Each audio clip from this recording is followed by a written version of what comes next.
नमस्कार। चर्चा में आप सभी का स्वागत है। आपके साथ मैं हूं पूजा पांडे। ये नया भारत है, ये नया उत्तर प्रदेश है। अगर उपद्रवियों को, दंगाइयों को लगता है कि वे कोई भी साजिश रचेंगे और शांति भंग करने की कोशिश करेंगे और उन पर कार्रवाई भी नहीं होगी, तो ऐसा नहीं होने वाला है। मुख्यमंत्री योगी आदित्यनाथ ने साफ कह दिया है कि उपद्रवियों को उनकी भाषा में जवाब दिया जाएगा। बरेली हिंसा को लेकर कई जो ताबड़तोड़ कार्रवाइयां हैं वो की जा रही है।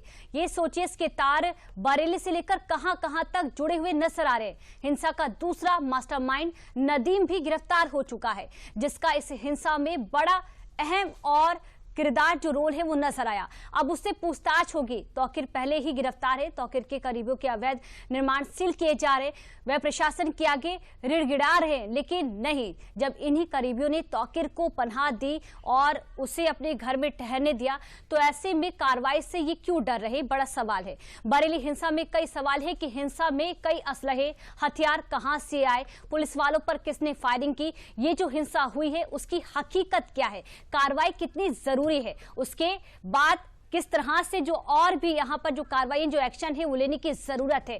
इन्हीं तम सवालों को लेकर आज चर्चा करेंगे। लेकिन जिस तरह से तौकीर रजा के खिलाफ बड़ी जो कार्रवाई है लगातार की जा रही है, क्योंकि बरेली हिंसा को लेकर लगातार जो एक्शन है वो पुलिस प्रशासन करती हुई नजर आ रही है। यूपी में हिंसा, ये दो तस्वीरें आप देखिए, बरेली में जिस तरह से हिंसा हुई और कानपुर में जिस तरह से हिंसा हुई। अब दोनों को लेकर देखिए खुलासा भी हुआ है कि किस तरह से जो पूरी प्लानिंग है, जो साजिश है, ठीक एक हफ्ते या कुछ दिन पहले रची गई थी। और अभी इस हमले को लेकर, इसी हिंसा को लेकर दो मास्टरमाइंड, अगर पहली बात करें तौकीर भी यहां पर पकड़ा गया है और दूसरा मास्टरमाइंड भी गिरफ्तार हो चुका है, नदीम। आज ही उसकी गिरफ्तारी हुई है। उसके समझिए कि बरेली में हिंसा भड़कती है और जो उसके तार है शाहजहांपुर में पूरी जो प्लानिंग है वो होती है। इसी को लेकर आज हम चर्चा करेंगे, जानने की कोशिश करेंगे कि आखिरकार इसके पीछे की बड़ी साजिश का इरादा क्या है। पर आगे बढ़े उससे पहले आपको दिखाते हैं एक खास रिपोर्ट। गुनहगार नहीं बचेगा, हर गुनाह और हर गुनाहगार का हिसाब हो रहा है। बरेली हिंसा को लेकर लगातार जो कार्रवाई है वो देखने को मिल रही है। इसी कड़ी में पुलिस ने हिंसा में शामिल एक और मास्टरमाइंड नदीम को गिरफ्तार कर लिया है। जानकारी दे दें कि नदीम तौकीर के साथ मिलकर बरेली हिंसा की सारी स्क्रिप्ट, सारी साजिश एक हफ्ते से रच रहा था। ये भी जानकारी दे दी कि व्हाट्सएप ग्रुप बनाकर नदीम लोगों को हिंसा में शामिल होने के लिए बुला रहा था। अब इसकी गिरफ्तारी से हिंसा के कई तार खुलने की उम्मीद है। इतना ही नहीं, तौकीर रजा के करीबी आरिफ और उसकी पत्नी आसिफा के नाम पर करोड़ रुपए के होटल को सील भी कर दिया गया है। जानकारी दे दें कि हिंसा के बाद तौकीर को आरिफ के रिश्तेदार ने ही अपने घर पर पनाह दी थी। तौकीर इन्हीं के घर पर छुपा था। इतना ही नहीं, कानपुर में भड़की हिंसा के पीछे भी साजिश थी, इसका भी खुलासा हो चुका है। मोहम्मद आरिफ खान है, उनका दो लॉन्स है, मैरिज लॉन्स है, एक फार्म लॉन है, एक फ्लोरो गार्डन है, उसी को हम लोग आज सील किया है। एंड एक होटल स्काईलार्क है, उसको भी हम लोग सील किया है। एंड इनका एक और बिल्डिंग ऑलरेडी 2-3 महीने के पहले से ही सील्ड है। आज टोटली इनको 4 बिल्डिंग ऑलरेडी, मतलब 3 आज सील्ड है, ऑलरेडी एक सील्ड है।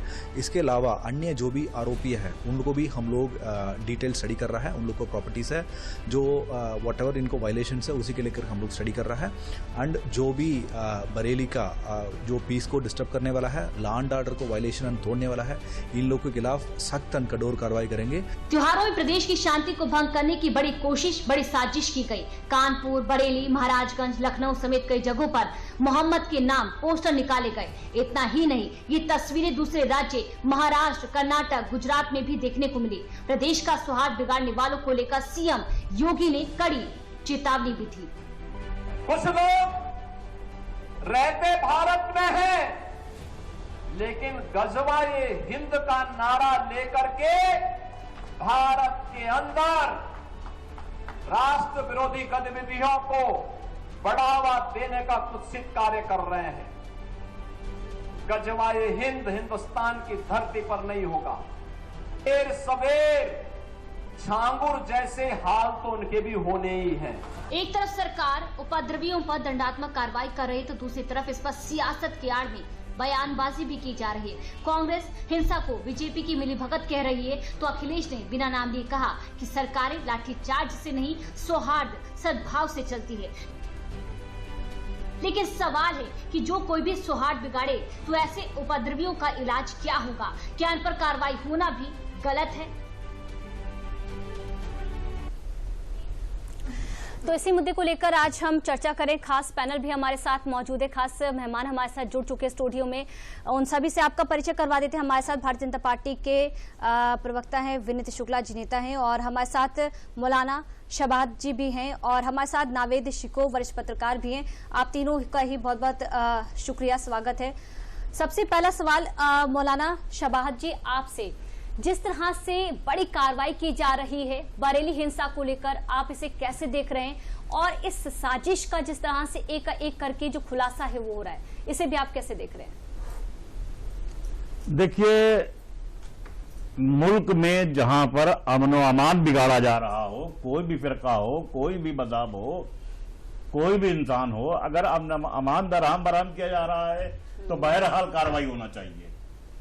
अब दूसरी चीज आ जाती है कि उसको देखना चाहिए, उसका बुनियादी बुनियाद से देखना चाहिए कि जो है कि ये तशद्दुद किस वजह से भड़का। अब उसमें जाने के बाद बकिया रहा, अगर कोई नेतागिरी करता है मुल्क में, मुल्क के अमन अमान बिगाड़ने के लिए, हमारी यकजहती को जो है वो तोड़ने की कोशिश कर रहा है, चाहे वो मुसलमान हो, चाहे कोई भी हिंदू हो, कोई भी हो, कि जिस तरीके से हम हिंदुस्तान में अपने मुल्क में हम जो है यकजहती के साथ में मोहब्बत और प्यार मोहब्बत के साथ में रहते हैं, अगर इस प्यार को, इस मोहब्बत को कोई तोड़ेगा, चाहे वो हिंदू हो, चाहे वो मुसलमान हो, चाहे वो शिया हो, चाहे वो सुन्नी हो, जाहिर सी बात है उसके ऊपर सख्त से सख्त कार्रवाई होना चाहिए। और अगर कार्रवाई नहीं होगी तो जाहिर है कि जो है कि वो उनके हौसले और आगे बढ़ जाएंगे और आगे तशद्दुद करने की कोशिश करेंगे। लेकिन उसमें सरकार को ये देखने की जरूरत है कि आखिर जो है गलती किसकी है, ये किस वजह से भड़का तशद्दुद, इसकी बुनियाद क्या है। जाहिर है कि जो है कि पुलिस इंतजामिया है और दीगर जो है जराए हैं सरकार के पास, सभी जराए होते हैं, उसकी बुनियाद तो जाए और उसको देखे जाके और उसी हिसाब से जो है कार्रवाई करे। अगर कोई सदावार है तो बिल्कुल ना बख्शा जाए। इसलिए कि मैं तो पहले भी कह चुका हूं कि जो है कि हमारे वजीर आला योगी आदित्यनाथ जी जो है अच्छे काम कर रहे हैं, लेकिन अब ये है कि सरकार का जो काम है वो तो बुनियादी चीजें को तो देखना पड़ेगा ही। अब ये एक विशेष धर्म या एक विशेष मजहब को किसी को टारगेट नहीं बनाया जा सकता है कि नहीं साहब गलती किसी की भी हो, लेकिन यानी विशेष धर्म ही को पकड़ना है, उसी के लोगों को पकड़ना है, उसी लोगों के ऊपर कानूनी कार्रवाई होना है, ये तो बहरहाल गलत है। इसलिए कि एक हाकिम की निगाह में सब बराबर हैं, जितनी जनता है, चाहे वो हिंदू हो, चाहे वो मुसलमान हो, चाहे वो सिख हो, चाहे वो ईसाई हो, कोई भी हो, एक हाकिम जो है जो हुकूमत कर रहा है उसकी निगाह में सब बराबर के हैं। ठीक है, विनीत शुक्ला जी आपके पास आएंगे, क्योंकि इसको लेकर सियासत भी देखने को मिल रही। एक तबका इसको लेकर कह रहा है कि अगर उपद्रवी इस तरह से दंगा फसाद करे तो उनके खिलाफ कार्रवाई होनी चाहिए, पर सियासत भी देखने को मिल रही है। अखिलेश यादव ये कह रहे हैं कि लाठीचार्ज से काम नहीं चलेगा, सरकारें ऐसे नहीं चलती हैं, यहाँ पर सौहार्द होना चाहिए। इसको लेकर आपका क्या कहना? और दूसरी तरफ कांग्रेस का ये कहना है कि कहीं ना कहीं बीजेपी की साठगांठ है। दंगा कराने वाले लोग ये कैसे कह सकते हैं? क्या उनको फूलमाला पहनाया जाए, उनकी आरती उतारी जाए? जो सरकारी संपत्ति, देश की संपत्ति, आम नागरिकों की संपत्ति का नुकसान करें, आगजनी करें, दंगा करें, गोली चलाएं पुलिस प्रशासन के ऊपर, 30 पुलिसकर्मी जख्मी हुए हैं, उन पर गोली चली है, तो आप बताइए उनको माला पहनाया जाए? अखिलेश यादव जी के समय में हाँ निश्चित ही अपराधी, आतंकी, गुंडाई करने वाला, गाली गलौज देने वाला, अपहरण करने वाला, बलात्कारी, उन सबको माल्यार्पण किया जाता था, तो आवास में बुला करके उनको सेवा पानी भी की जाती थी। लेकिन भारतीय जनता पार्टी की सरकार माननीय योगी जी के नेतृत्व में जब से बनी है, प्रदेश के अंदर अमन चैन लौटा है। व्यापारी, बेटी, किसान, नौजवान सभी अपने आप को सुरक्षित महसूस कर रहे हैं इसी कठोर शासन की वजह से। कानून का राज स्थापित किया है माननीय योगी जी ने, और कोई भी दंगाई हो, किसी भी धर्म का हो, किसी भी जाति का हो, किसी धर्म और जाति देख करके कोई कार्रवाई नहीं होती है। ये पहले से भी सबको पता है। अभी जैसे कि मौलाना कह रहे थे कि धर्म को देख करके कार्रवाई हो रही है, तो ये आप बताइए 30-30 पुलिस कर्मियों पे गोली चला रहे हैं, पत्थरबाजी कर रहे हैं, वो दंगाई हैं, शुद्ध रूप से दंगाई हैं। और इनके पीछे के जो मास्टरमाइंड हैं नदीम और तौकीर रजा, ये दोनों गिरफ्तार हुए हैं। आज इन लोगों को पहले से कई बार इन लोगों को चेतावनी दी गई, समझाया गया, किसी भी धर्म के बैनर को लेकर के आप अपनी धार्मिक मान्यताओं को, आप अपना धर्म का जो भी प्रचार प्रसार है आप करिए। तौकीर की तो पहचान ही, क्योंकि इस तरीके से कहा जाते हैं अपने पैनल पर। मैं कह रहा हूं ना कि बार बार वो जो है दंगा भड़काने की कोशिश करते हैं, प्रयास करते हैं, लोगों को उकसाने का काम करते हैं और खुद दुबक करके अंदर बैठ जाते हैं। तो उनके पीछे जो राजनीतिक लोग हैं, यही समाजवादी पार्टी के लोग, यही कांग्रेस के लोग, उनको प्रश्रय देते हैं, उनको बढ़ावा देते हैं और वो जाकर के इस तरीके की बयानबाजी करके भोले भाले लोगों को उकसा करके आग में झोंक देते हैं। और जो लोग, मैं कहता हूं, ये आप उत्तर प्रदेश के अंदर ये मान लीजिए, शुक्रवार को अगर आप जुमे पर पत्थर फेंकेंगे तो निश्चित ही शनिवार को बुलडोजर चलेगा। ये कार्रवाई होगी। और आप आई लव धर्म के नाम से आप आई लव कुछ भी आप बैनर लेकर के चलते, मैं भी कहता हूं I love Mahadev, I love जय श्री राम, आई लव योगी आदित्यनाथ। मैं अपने आराध्य हैं या जिनको मैं सम्मान करता हूं, उनके लिए हमें हमारे अंदर मोहब्बत है, लेकिन मोहब्बत करने का मतलब ये नहीं कि हम आगजनी करें, ठीक है, लोगों को पत्थर मारें, पुलिस पर गोली चलाएं। अगर गोली चलेगी तो निश्चित ही उनको कुचलने का काम किया जाएगा, ऐसे शरारती तत्वों को। और आपको ये दिख भी रहा है, माननीय मुख्यमंत्री जी ने कड़ा संदेश दिया है, कोई भी दंगाई हो उसको बिल्कुल सही करने का काम, उसको जेल की सलाखों के पीछे जाना होगा। जी विनीत जी, नावेद जी भी हमारे साथ स्टूडियो में मौजूद हैं, वरिष्ठ पत्रकार हैं। नावेद जी, कई सवालों में है बरेली हिंसा और कानपुर हिंसा को लेकर भी अब तो खुलासा हो चुका है। किस तरह से व्हाट्सएप की जो चैट्स हैं वो रिलीज हुई है, किस तरह से लोगों को जोड़ा जा रहा है और ये उकसाया जा रहा है कि इकट्ठा हो भीड़, और इस तरह का जो हिंसा है वो लोगों के बीच देखने को मिली। जिस तरह से पुलिस प्रशासन पर असलाहा देखिए यहाँ पर बरामद हुआ, हथियार बरामद हुआ है, आखिरकार ये तमाम चीजें क्या कहती हैं और त्योहारों को ही इसका क्यों आखिरकार एक बड़ा जरिया बनाया जा रहा है? देखिए, 2-3 बातें सामने आती हैं। एक तो ये कि हमने 11 साल की मोदी सरकार देखी और 8 साल की योगी सरकार देखी, और उत्तर प्रदेश की जनता ने भी खासतौर से योगी सरकार की इस मामले में तारीफ की कि सांप्रदायिक दंगे कम हुए हैं। कम से कम सांप्रदायिक तख्तियों को, जो बड़ी बड़ी हस्तियां हैं सांप्रदायिक, उनको कुचला गया है, उनको साइडलाइन किया गया है, वो हाशिए पर आ गए। उसके बाद भी हर 2-4 महीने के बाद कुछ एपिसोड्स आ रहे हैं सामने। जाहिर सी बात है कि उनके खिलाफ सख्त कार्रवाई योगी आदित्यनाथ सरकार कर रही है, ये सराहनीय है। लेकिन आखिर ये हो ही क्यों रहा है जहां पर डबल इंजन की सरकार है, खासतौर से जिसका मोटो है सांप्रदायिक दंगों को कम करना। इस तरह की शक्तियां तो देश के खिलाफ विकास में बाधा डालती हैं, आपसी नफरत पैदा करती हैं, त्योहारों पर माहौल खराब करती हैं। आखिर इतने लंबे समय के बाद भी उनके हौसले पस्त नहीं हुए हैं, ये विनीत जी को भी स्वीकार करना पड़ेगा। क्योंकि अगर हौसले पस्त हो गए होते तो हैसियत तौकीर रजा की नहीं होती कि वो मजमा इकट्ठा करके प्रदेश का माहौल खराब करता।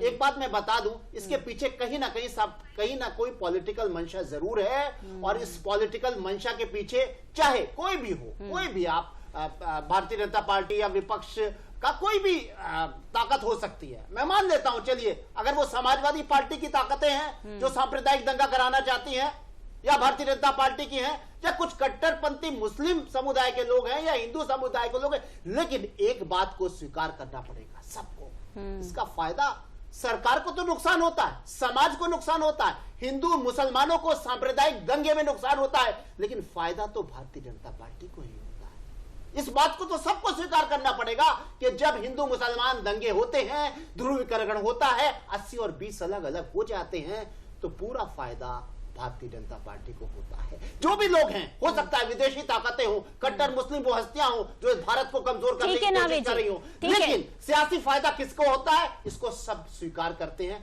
किसको होता है। ठीक है नावेद जी, ठीक है। देखिए, इसको लेकर लगातार जो बयानबाजी है वो की जा रही है, जो प्रतिक्रियाएं वो सामने आ चुकी हैं। मोहम्मद शहाबुद्दीन रजवी बरेलवी का इसको लेकर क्या कहना है वो भी आपको सुनवाते, क्योंकि शांति बनाए जाने को लेकर लगातार वो अपील करें, और इस दौरान इस मामले को लेकर उनका क्या कहना है वो भी आपको सुनवाते हैं। एतबार से धरना प्रदर्शन न करें, जुलूस न निकालें, ये poster, banner, hoarding I love Mohammad के दीवारों पर, रोडों में, गलियों में कहीं न लगाएं। इन तमाम चीजों से आपको बचना होगा और हिकमत व तदब्बुर से काम लेना होगा।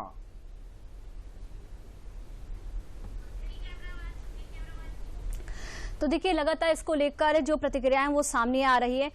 शहबाज जी, आपसे समझना चाहेंगे, क्योंकि एक धर्म की आड़ में जिस तरह से लगातार इस तरह की जो हिंसा है उसे अंजाम दिया जा रहा है और इसको लेकर देखिए जो कार्रवाई है वो भी की जा रही है। दो यहाँ पर जो तरीके हैं या ये कह सके दो मामले सामने आए, इसको लेकर आप कैसे देख रहे हैं और ये जो कार्रवाई की जा रही है ये कितनी उचित है? मुख्यमंत्री योगी आदित्यनाथ ने भी कहा है कि जो इस तरह के उपद्रवी हैं उनको उनकी ही भाषा में समझाया जाना जरूरी है। इसे भी आप कैसे देख रहे हैं? देखिए, जैसे हमारे सबसे पहले मैं बता दूं, हमारे भाई ने भी कहा, हाँ। हमने ये कहा कि जो उपद्रवियों हैं, चाहे वो मुसलमान हो, चाहे वो हिंदू हो, हाँ। चाहे वो शिया हो, चाहे वो सुन्नी हो, कोई भी हो, देश की अमन व अमान जो है, यकजहती को नुकसान नहीं पहुंचना चाहिए। अब दूसरी चीज ये है कि जाहिर है कि अब जो मौलाना साहब, मैं कहूंगा कि इस समय हिंदू की बात कहाँ, हिंदू अपने त्योहार में, अपना पूजा पाठ में, अपने धार्मिक त्योहार में बिजी है, व्यस्त है, व्रत रख रहा है और पूजा पाठ कर रहा है। वो दंगा कहां से करने पहुंच गया? इस समय हिंदू की बात कहां से आ गई? हिंदू धर्म के जब हिंदू धर्म के त्योहार होते हैं, जो तुष्टीकरण करने वाले लोग हैं, चाहे वो समाजवादी पार्टी हो, मैं तो कह रहा हूं, ये लोग इन मौलानाओं के पीछे लग करके इनसे इस तरीके की बयानबाजी करवाते हैं और इस तरीके के आगजनी और दंगे में झोंकने का काम करते हैं। लेकिन शायद वो भूल जाते हैं कि उत्तर प्रदेश के अंदर माननीय योगी जी की सरकार अभी है और आगे भी रहने वाली है।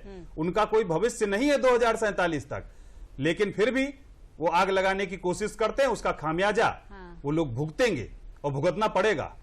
मैंने आपसे पहले ही कहा कि ये उसकी जांच कराई जाए कि इसमें खतावार कौन है, कसूरवार कौन है। पर शहबाज जी, तौकीर को लेकर क्योंकि शहबाज जी आपसे सवाल है, ठीक है शहबाज जी, तौकीर आज तो पैदा नहीं हुए और उनके ऊपर कई जो आरोप है लगे आए हैं। ना सिर्फ ये 2017 के बाद आरोप लगे, उससे पहले भी आरोप उन पर लगे, ये तो आप जानते होंगे। तो आखिरकार ऐसे उपद्रवी जो इनको बढ़ावा देते थे, साजिश रचते थे, तो 2017 से पहले कार्रवाई क्यों नहीं की गई? ये भी आरोप है शहबाज जी। सरकारें जाने कि उनको क्या करना है, किस तरीके से कौन खतावार है, कौन कसूरवार है। ये तो मैंने पहले ही कह दिया कि ये जांच का विषय है कि इसकी जांच कराई जाए, बुनियादी सतह से इसकी जांच कराई जाए और जो कसूरवार हो, चाहे वो हिंदू हो, चाहे वो मुसलमान हो, चाहे वो सिख हो, चाहे वो ईसाई हो, कोई भी हो, उनके ऊपर सख्त कार्रवाई होना चाहिए। चूंकि हमारा मुल्क गंगा जमुनी तहजीब का मुल्क है, इसमें किसी को इस गंगा जमुनी तहजीब को बिगाड़ने का कोई अधिकार नहीं है, तशद्दुद करने का कोई, हिंसा करने का कोई अधिकार नहीं है। कोई भी धर्म हो, कोई भी मजहब हो, तो हमको जाहिर है कि चाहे वो तौकीर रजा हो, चाहे वो कोई रजा हो, जाहिर है कि जब अगर मुल्क की अखंडता को और मुल्क की यकजहती को, मुल्क की प्यार मोहब्बत को कोई बिगाड़ रहा है और तशद्दुद पैदा कर रहा है, तो उसके खिलाफ भी कार्रवाई होना चाहिए। ठीक है, उसके खिलाफ शहबाज जी, उसके खिलाफ कार्रवाई होनी चाहिए। और अखिलेश यादव यहाँ पर कह रहे हैं कि जिस तरह से लाठीचार्ज किया गया, लाठीचार्ज नहीं होनी चाहिए, क्योंकि यहाँ पर सद्भाव बनाए रखना चाहिए, सौहार्द बनाए रखना चाहिए। एक तरफ तो आप ये मान रहे हैं ना कि अमन चैन को यहाँ डिस्टर्ब किया गया है, और इसी को लेकर अखिलेश, इसको लेकर आपका क्या कहना है? अखिलेश यादव की बात करूं या मैं साथ में योगी आदित्यनाथ, पर इस स्टेटमेंट को लेकर तो आप अपना पक्ष रख सकते हैं ना शहबाज जी। देखिए, वो सियासत के सिलसिले में हम किसी नेता के ऊपर, किसी भी उसके ऊपर टिप्पणी नहीं कर सकते। वो सियासी लोग जो है वो सियासी बहस सियासी लोग करें। ठीक है, नावेद जी आपका क्या कहना है? देखिए, खुली हुई बात है, जो भी हालात हैं, जो बरेली में हुआ उसमें एक कैरेक्टर बड़ा नकारात्मक खुला हुआ आ रहा है और बिना किसी जांच के ये बहुत खुल के कहा जा सकता है तौकीर रजा एक नकारात्मक कैरेक्टर है जिसने दंगा भड़काने की बहुत जबरदस्त कोशिश की, सुनियोजित कोशिश थी और उससे बरेली में उत्तर प्रदेश में आग लग सकती थी। वो इतना खतरनाक है क्योंकि उसका रिकॉर्ड अगर देखिए समय समय पर वो नफरती बयान देता रहा है, इस बात में कोई शक नहीं है। और इस बात में भी कोई शक नहीं है कि बरेली को आग लगाने के लिए उसने पूरा एक क्राउड इकट्ठा किया, धार्मिक स्थल पे इकट्ठा किया बेलगाम। और इस मामले में तारीफ करनी होगी, मैं कतई भी इस बात को अखिलेश यादव की स्वीकार नहीं करता हूं, मैं उस बात को सही नहीं ठहराता हूं। लाठी चलना जरूरी हो जाता है, अगर उस वक्त मुस्तैदी से पुलिस काम नहीं करती तो हालात बहुत खराब हो जाते। जहां पर बिना किसी अनुमति के, बिना इजाजत के एक धार्मिक स्थल पर सेंसिटिव इतना क्राउड आप इकट्ठा कर लेते हो,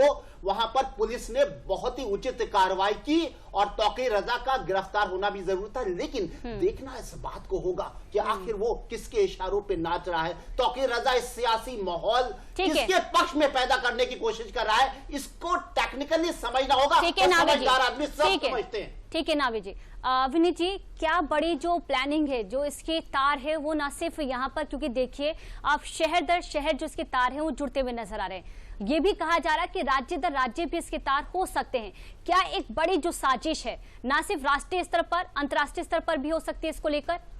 निश्चित ही इस तरीके के लोग पीछे से इनके कई मास्टरमाइंड होते हैं। बिल्कुल। और फंडिंग रिलीज होती है, इस तरह की कई ऐसे केसेस सामने आए हैं। फंडिंग होती है, आपने देखा है, चाहे वो लब जिहाद का मामला है, कभी धर्मांतरण का मामला हो। धर्मांतरण का मामला था, बलरामपुर के अंदर एक मौलाना पकड़ा गया बिल्कुल। और जिस तरीके से बच्चियों को लेकर के, अभी कल ही एक वीडियो में देख रहा था, मदरसे के अंदर 40 बच्चियां बाथरूम के अंदर बंद की गई। कैसा धर्म, कैसा मदरसा, क्या शिक्षा का केंद्र है वो, क्या पढ़ाया जा रहा है? बाथरूम के अंदर बच्चियों को बंद कर दिया जाएगा, ये धर्म की शिक्षा दी जा रही है क्या? इन मौलानाओं को जो अमन चैन की ये भी मामला सामने आया कि जो बच्चे हैं उन्हें मोहम्मद को लेकर ये पढ़ाया जा रहा है कि आप होमवर्क करो और ये लिखो। इस तरह की मैं कहता हूं कि आप जो भी लिखना, आप अपने धर्म के लिए, आप जिसको भी मानते हैं, जिसको भी आप पूजते हैं, आप उससे मोहब्बत करिए, आप उसके लिए इजहार करिए, सब कुछ करिए। आप उनका सजदा जो करते हैं, जैसे ही आप अपने धर्म में आप करिए, लेकिन आप सड़क पर आकर के आप नमाज पढ़ने के बाद ऐसा क्या हो जाता है जो आप सड़क पर आते ही पत्थर चलाने लगते हैं? और ये पत्थर आए कहां से? और ये मौलाना, जो मौलाना अभी अमन चैन की बात कर रहे हैं, उनको संदेश दे रहे हैं कि नहीं नहीं ऐसा मत करिए, ऐसा मत करिए, बैनर हटाइए, ये हटाइए। क्या ये लोग पहले इस चीज को क्यों नहीं, इस अमन चैन की बात करते हैं? जब आग लग जाती है, नुकसान हो जाता है, वो नौजवान बालक जिनको हाथ में कंप्यूटर होना चाहिए, उनको पत्थर थमा करके ये इस तरीके के मौलाना जब आगे बढ़ा देते हैं, तो ऐसे मौलानाओं का भी देश के अंदर बहिष्कार करने वाले मौलाना भी होने चाहिए, जो लोग उनका बहिष्कार करें, ऐसे समाज से, ऐसे जो दंगा भड़काने वाले लोग हैं। लेकिन सरकार पूरी मुस्तैदी से, हमारा पुलिस प्रशासन जिस तरीके से सजग रह करके बरेली के अंदर बड़ी घटना कोई ना हो पाए, इसको लेकर के उसने कार्रवाई की, अलर्ट की, और उसने कार्रवाई की। और निश्चित ही ऐसे लोगों को कुचला जाना चाहिए जो समाज के अंदर द्वेष फैलाना चाहते हैं, डर पैदा करना चाहते हैं। उनको इस तरीके का सामना करना पड़ेगा, उन पर लाठियां भी चलेंगी, उनको कुचला भी जाएगा। अगर आप गोली चलाएंगे, 30 पुलिस कर्मियों के ऊपर गोली से हमला हुआ है, क्या इसका जिक्र कोई नहीं कर सकता? इसका जिक्र करना चाहिए। अखिलेश यादव को शर्म करनी चाहिए। उन पुलिस कर्मियों के क्या बच्चे नहीं है? उनके माँ बाप नहीं है? उनकी पत्नी नहीं है? बहन नहीं है जो उनके लिए दर्द होगा? समय की कमी है। शहबाज जी आपके पास आएंगे, क्योंकि आप कह रहे हैं कि धर्म यहाँ पर कोई भी अगर कोई भी गलत करता है तो उसके खिलाफ कार्रवाई होनी चाहिए और सजा भी मिलनी चाहिए। ये तो आप एक्सेप्ट करेंगे, इसका समर्थन करेंगे। अगर तौकीर को लेकर यहाँ पर जो कार्रवाई की जा रही है, जांच होती है, तो सही मायने में आपके हिसाब से क्या सजा होनी चाहिए ऐसे लोगों की? देखिए, अगर मुल्क के, हमारे देश के, हमारे मुल्क के, हमारी रियासत का अमन अमान बिगाड़ रहा है कोई इंसान और उसको जांच के बाद कसूरवार पाया जाता है, तो बिल्कुल सख्त कार्रवाई होना चाहिए उसके खिलाफ। क्योंकि हम जो है, हमारे प्रेफिट मोहम्मद मुस्तफा सल्लल्लाहु अलैहि वसल्लम जो है, उन्होंने दीन को प्यार और मोहब्बत के साथ में ये नहीं उन्होंने जो है ये इतना किया कि ये हिंदू है, ये मुसलमान है, ये है, ये है, ये है। उन्होंने प्यार और मोहब्बत के साथ में दीन इस्लाम को फैलाया है। उन्होंने मोहब्बत का पैगाम दिया है, उन्होंने ये सरपसंदी का पैगाम नहीं दिया इस्लाम में। और अगर कोई ऐसा करता है तो वो मुसलमान नहीं है, बल्कि वो किसी दूसरे फिरके का हो सकता है। लेकिन जब हमारे दीन ने, हमारे मजहब ने, हमारे प्रॉफिट ने ये कहीं पर तशद्दुद करने के लिए बताया ही नहीं है, तो हम किस बुनियाद के ऊपर तशद्दुद कर रहे हैं, किस बुनियाद के ऊपर हमको गोलियां चला रहे हैं, किस बुनियाद के ऊपर। और रहा मिसाल के तौर पर जैसे हम, ठीक है शाहबाज जी, मुख्यमंत्री ने भी जिस तरह से स्टेटमेंट दी है, बयान दिए हैं, चेतावनी दी, इसे भी आप कैसे देख रहे हैं? जाहिर है कि जो है कि मैंने पहले ही अब आपसे अर्ज कर दिया कि जो है कि इसको यानी विशेष धर्म के हिसाब से नहीं देखना चाहिए, बल्कि हुकूमत के हिसाब से देखना चाहिए, उसकी जांच कराना चाहिए कि कसूर किसका है। इसलिए कि ताली कभी एक हाथ से नहीं बजती है। अगर कोई बजा के दिखा दे कि साहब जो ताली एक हाथ से बजने लगती है, जब तक दूसरे हाथ का इस्तेमाल नहीं करेंगे। शहबाज जी, आप ही सोचे ना, आप ही से एक और सवाल है, फिर आगे बढ़ेंगे। इतना बड़ा त्योहार चल रहा है, खुद आपके कई जो मौलाना है अपील कर रहे हैं कि हिंदुओं का त्योहार चल रहा है, आप अमन शांति बनाए रखे, पर फिर ऐसे समय में आई लव मोहम्मद इस तरह के पोस्टर की क्या जरूरत थी? क्या ये सही समय था? इसको लेकर भी आप इंसाफ करेंगे अपनी जुबान से? उन्होंने अपनी मोहब्बत का इजहार किया, नहीं तो इजहार समय आप उनको जो है अगर मिसाल के तौर पर किसी गैर मुस्लिम की यानी जो है दीवार पे लगाया होता तो वो कह देते हैं भाई साहब इसको हटा लीजिए। नहीं, पर आप समझ सकते हैं कितना संवेदनशील ये मुद्दा है। ठीक है नावेद जी, आप अपनी बात करिए, क्या इसको आप कैसे देख रहे हैं? क्या इस समय सही था जिस तरह से ये पोस्टर निकाला गया एकाएक?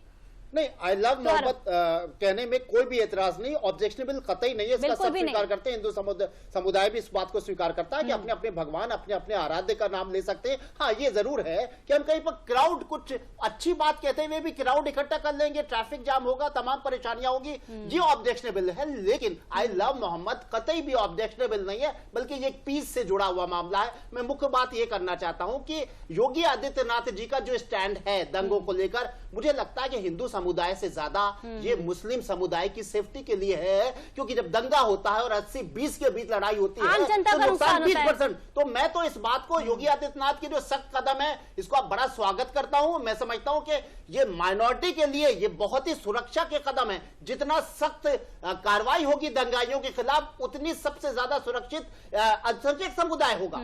इस बात को स्वीकार करना पड़े। लेकिन मौलाना की एक बात से मैं सहमत हूं, बात बरेली की नहीं है। दंगाई किसी भी समुदाय में हो सकते हैं, किसी भी धर्म में हो सकते हैं। कुछ दिन पहले किसी एक जगह पर, आपको याद होगा, मुझे नाम नहीं याद आ रहा, एक मजार पे कुछ लोग क्राउड बना के पूजा करने चले गए थे, वहां भी लाठियां चलनी चाहिए थी, वहां के लोगों के खिलाफ भी सख्त कार्रवाई होनी चाहिए थी। और ये बरेली के जो हिंसक नमाज के बहाने इकट्ठा होकर उत्तर प्रदेश का दुश्मन होना चाहिए। वैसे योगी आदित्यनाथ जी का हर कदम बहुत सराहनीय है। ठीक है नावेद जी, ठीक है। विनीत जी, आपने तमाम बातें सुनी, आखिरकार उत्तर प्रदेश और उत्तर प्रदेश की शांति का दुश्मन कौन है? देखिए, शांति के दुश्मन यही इस टाइप के मौलाना है, और इनके पीछे के जो मास्टरमाइंड शक्तियां हैं, जो राजनीतिक दल हैं, समाजवादी पार्टी, कांग्रेस हुई, ये सारे दल सिर्फ और सिर्फ देश के अंदर हार का ठीकरा, बार बार हारने की वजह से, हताशा की वजह से देश के अंदर अराजकता पैदा करना चाहते हैं। लेकिन देश का माहौल, देश की जनता अब जान चुकी है, विकास के साथ है, माननीय मोदी जी के साथ है, माननीय योगी जी के साथ है। उत्तर प्रदेश की जनता, आदरणीय योगी जी ने कभी नहीं कहा 24 करोड़ जनता की बात की है, उसमें सभी आते हैं, हिंदू मुस्लिम सभी आते हैं। हम तो आई लव कलाम कहते हैं, हम कलाम को पूछते हैं, कलाम को सम्मान करते हैं, कलाम को मानते हैं। हम क्यों ना आई लव कलाम कहें? लेकिन ये लोग नहीं कहेंगे, ये लोग ऐसे लोगों को कहेंगे जो आतंक, देश के अंदर आतंकवादी हों, ऐसे लोगों के साथ आई लव जोड़ करके उनको मानना चाहते हैं। लेकिन ये नहीं चलने वाला। अब इस देश के अंदर जो विकास की बात करेगा, जो विनाश की बात करेगा, उसको इस देश के अंदर सबक सिखाया जाएगा। कानून अपना डंडा चलाएगा और इसी तरीके से उनको कुचलने का काम किया जाएगा, चाहे बरेली हो, चाहे उन्नाव हो, चाहे बलरामपुर हो, या प्रदेश के कहीं भी किसी जगह। एक महाराष्ट्र के अंदर एक मौलाना ने धमकी दी ठीक है कि योगी आदित्यनाथ जी को हम उसके खिलाफ कार्रवाई भी की गई। कब्र में ऐसा कर देंगे। ठीक है विनीत जी, उसकी समय की कमी है कि इस तरीके की बात करेगा। विनीत जी बहुत बहुत शुक्रिया, नावेद जी आपका भी बहुत बहुत शुक्रिया और शहबाज जी आपका भी बहुत बहुत शुक्रिया समय देने के लिए और अपना पक्ष रखने के लिए। जिस तरह से उत्तर प्रदेश की शांति को यहां पर भंग करने की कोशिश की जा रही है, इसे किसी भी स्तर पर बर्दाश्त नहीं किया जाएगा और इसीलिए दंगाइयों के खिलाफ लगातार जो कार्रवाई है वो की जा रही है और इस बात को तलाशा जा रहा है कि आखिरकार इस साजिश के पीछे का असली चेहरा कौन है और असली इरादा कौन है। चर्चा में हमारे साथ जुड़ने के लिए आप सभी का बहुत बहुत शुक्रिया। नमस्कार।